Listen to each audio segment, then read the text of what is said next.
Carlos Pérez Soto não dá um discurso triunfalista, mas lembra que metade dos eleitores não participou da votação e que isso poderia implicar um problema de legitimidade para a futura Constituição. E, no plano mais imediato, é um fator que debilita a base social real que sustenta o processo constituinte. Pérez Soto é professor de física, filósofo e pesquisador marxista hegeliano. Agora, integrante do movimento Territórios en Red, TER, e membro do gabinete político da Prefeitura de Valparaíso, além de fundador do movimento Surdá, de 1990, e da revista El Desconcierto, de 2012, de referência para a esquerda chilena, Rodrigo Ruiz chegou a fazer parte da convergência social, mas rompeu após aquele acordo pela paz. Para Ruiz, a revolta expõe o enfraquecimento da dinâmica institucional no Chile. O movimento feminista é o que mais claramente põe em cena uma linguagem em tensão com a matriz hegemônica e expressa uma força destituinte contra essa forma neoliberal de conceber a vida.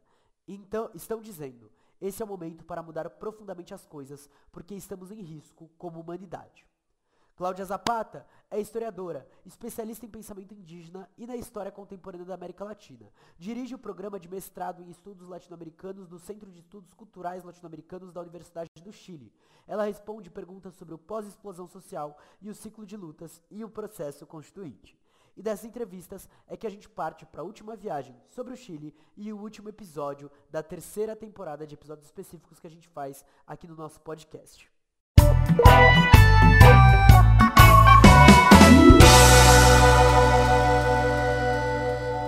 Salve geral, bem-vindos a mais um episódio da Caverna do Morcego, dando continuidade ao trabalho sobre o Chile.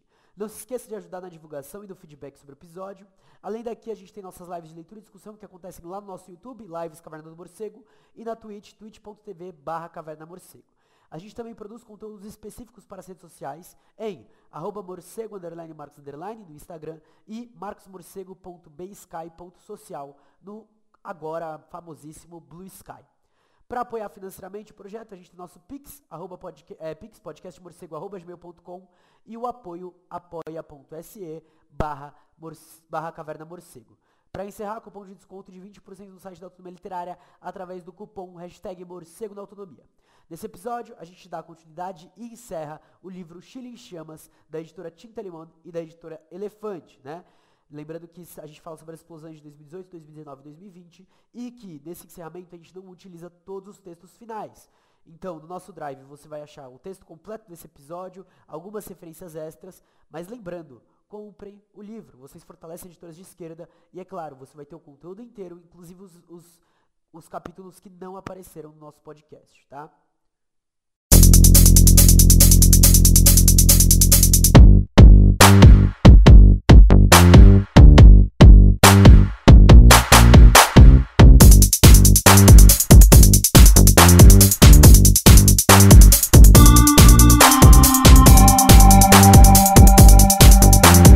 Carlos Pérez Soto diz ser urgente uma refundação democrática das bases institucionais, do Estado e da convivência nacional. Portanto, contrapor ao ideal liberal com uma Constituição radical, pensando não somente nos direitos sociais, mas também a forma de financiá-los, com o objetivo não só de que os direitos sejam apresentados, mas que nada possa impedir que eles sejam concretizados.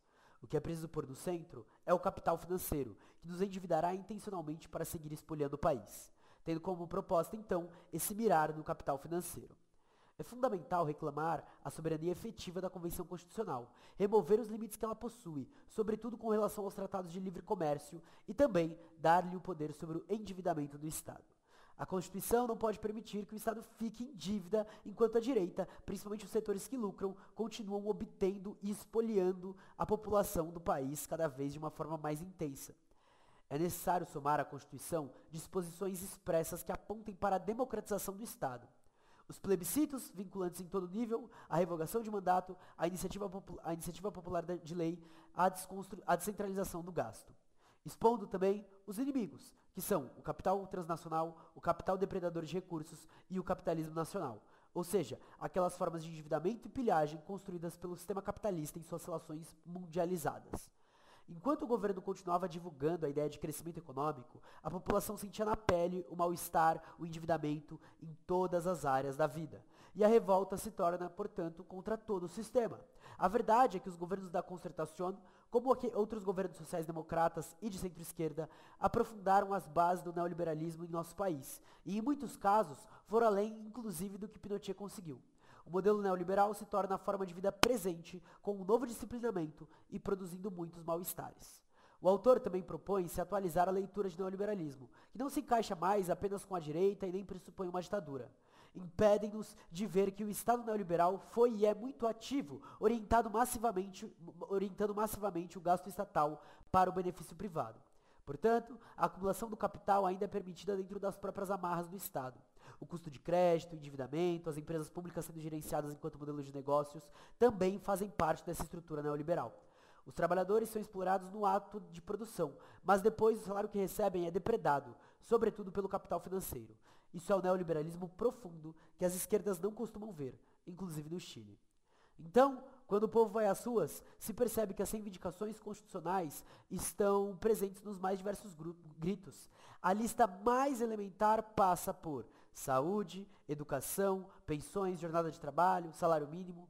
Ou seja, não é uma falha apenas constitucional, mas é uma falha de todo o sistema capitalista. Porém, quando nenhum instrumento político, como os partidos políticos de esquerda se colocaram na superação do sistema, ao ponto de que até a lógica de repressão militar ficou sem muito o que fazer nos primeiros momentos, demonstra então que a esquerda também não está preparada para lidar com isso. Nesse cenário, é muito estranho que nenhuma das esquerdas tenha um projeto global contra o modelo, que estejam tão dispostas a conversar a revelia do movimento social, como se tivessem uma desconfiança genérica em relação ao movimento social. A esquerda não conseguia capturar a indignação das suas. Os partidos de esquerda são fracos porque não têm capacidade de imaginar uma alternativa real ao modelo neoliberal. O que concebem como alternativa são formas de atenuar os efeitos mais nocivos, mas não discutem o estrutural. A esquerda partidária, portanto, recua, não pauta o não pagamento da dívida, o fim das concessões privadas, muito menos pauta que as empresas públicas não sejam tratadas como negócios. E também não querem assumir a frente do processo. Medo de errarem? Ou não interessa mais, já que podem se colocar dentro do aparato burocrático estatal? O mal-estar chileno é um ciclo constante. As pessoas pedem empréstimos, se endividam, gastam irresponsavelmente e agora sobrevivem com antidepressivos. Neste país, a medicalização da subjetividade alcançou uma dimensão política. E o Chile, mesmo com as lutas, se forja em esperanças e desesperanças. Em 1983, acontece um ano de mobilizações. Parecia uma esperança surgindo, que é derrubada em 1989, quando o neoliberalismo ganha uma forma melhor. Se algo que o neoliberalismo chileno pode se gabar, é sua capacidade de administrar o modelo. A ditadura foi interrompida pois o povo pedia democracia, mas a democracia que não mata na bala, pelo menos não sempre, mata nos hospitais, mata pela falta de aposentadoria, por todos os meios possíveis de promover miséria e exploração. Não amadurecemos politicamente o significado do neoliberalismo e, menos ainda, uma alternativa a ele. Não temos programa radical para essa situação. Todos os programas são horizontes de reforma. As esquerdas mais antigas ficaram presas ao estatismo socialista. Quando a esquerda não cumpre seu papel, alguém ligado ao status quo irá vender uma ideia para comprar esses movimentos.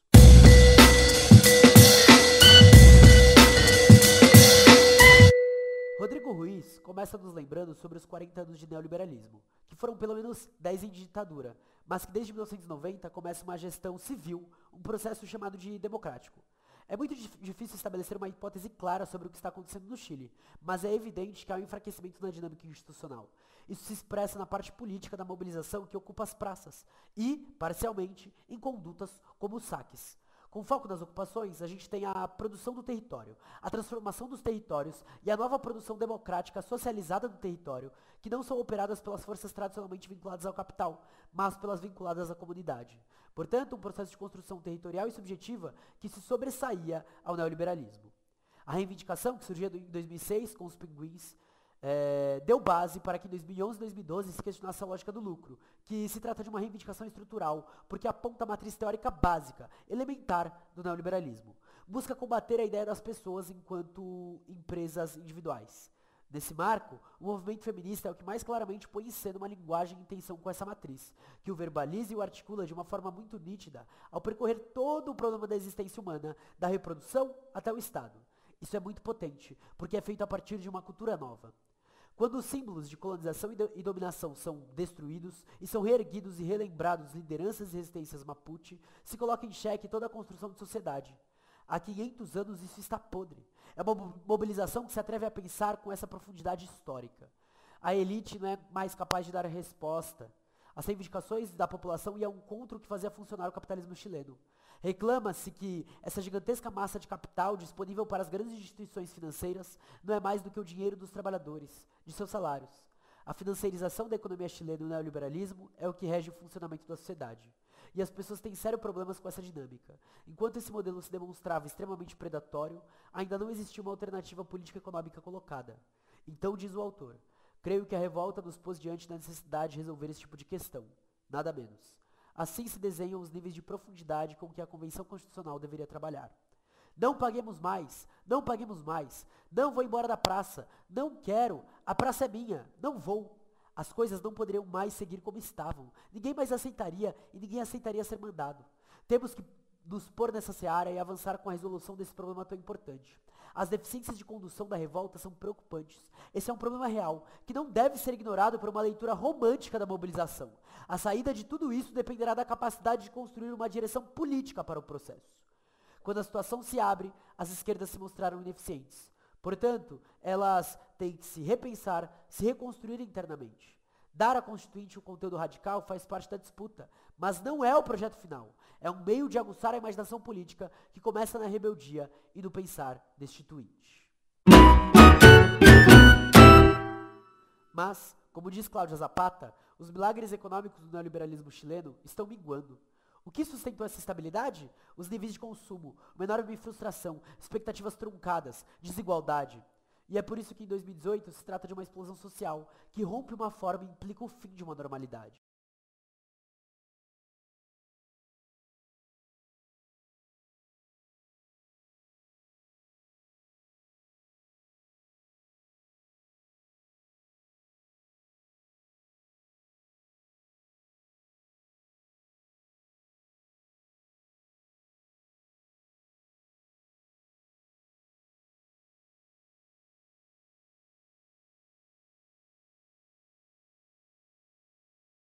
Foi a articulação de reivindicações. O que aconteceu na explosão foi que houve altos níveis de violência política apoiada pela população. Nos primeiros dias da explosão, das primeiras semanas, as barricadas e os saques foram apoiados pela população. Enfrentou-se, também com violência política, as expressões locais do modelo neoliberal. Como disse o mestre Joelson, uma violência coletiva, de projeto político de transformação. Isso faz parte do apagamento de memória e da história do capitalismo, que ganha um forte impulsionamento do modelo neoliberal. Nos tirou a memória da violência política. Todos nós havíamos esquecido. Então o movimento também passa a ser criminalizado pelos governos, pelas elites e pela mídia. O Estado neoliberal chileno é também policialesco. Desde 2006 se tirou dos estudantes os direitos políticos, enquanto aprovaram a responsabilidade penal a partir dos 14 anos. Cláudia Zapata também fala sobre essa falta de condução, que parece um problema, porque sem condução, a energia do movimento é desperdiçada. E reduzir o nível de energia empregada permite que essa mesma energia possa ser direcionada a um processo capaz de capitalizá-la melhor. E o próprio movimento constituinte não significaria necessariamente uma refundação, como não significou. Se chegaremos a uma refundação nacional ou não, dependerá desse processo político, e não da formulação da Convenção Constitucional. O acordo pela paz também foi um perigo. O povo estava desejoso de participar dos processos. Então a própria esquerda propõe acordos de representação, o que coloca em risco, permitindo que se acabe redigindo uma constituição de costas para o povo. A participação do povo vinha nos sentidos mais profundos. Se expressava, por exemplo, em movimentos simbólicos. Em um dos casos, cortaram a cabeça da estátua de Pedro de Valdívia. De outra estátua, cortaram os braços, arrastaram-na, chutaram-na, banharam-na em tinta vermelha, atearam-lhe fogo. Os restos foram colocados aos pés da estátua de Lautaro. Isso é bem simbólico, porque Lautaro foi escravizado por Valdívia e depois se rebelou. A imaginação política era expandida na luta, entre resgate da história, da memória e da violência para a construção de novos mundos.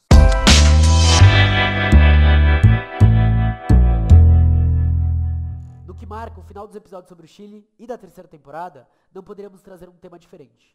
Com breves palavras, apresentamos nesse episódio as discussões sobre a falha do neoliberalismo e suas crises, de um lado, mas de outro, a própria incapacidade e a falta de vontade da esquerda de assumir um processo radical e lutar pela transformação geral da sociedade.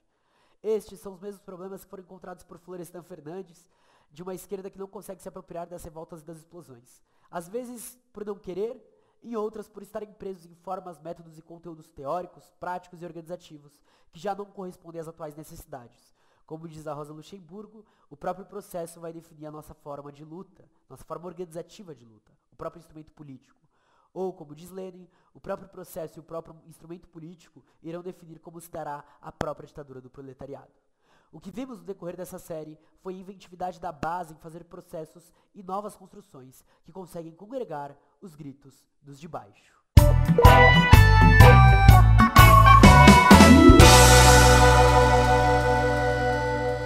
Bom, galera, assim a gente encerra essa terceira temporada, esse último episódio sobre o Chile, né? Uma temporada de 17 episódios, longa pra caramba, eu entendo, quase 10 só sobre o Chile. Mas eu achei interessante a gente trazer esse foco um pouquinho maior, principalmente nessa questão de discussão sobre as esquerdas, sobre neoliberalismo, sobre a questão do território, porque é o que vai marcar agora esse próximo passo, essa próxima temporada que a gente vai trazer, onde a gente vai entrar em House Beck, a gente vai entrar em Mariátegui, Marta Harnecker, Clóvis Moura, Lélia Gonzalez, enfim, a gente vai trazer uma galera muito massa para discutir tanto países, mas agora de uma outra ótica, e não de uma ótica dessa de congregar várias avaliações somente, mas de se aprofundar em certos temas. E eu acho que é isso que a gente tem feito a cada temporada.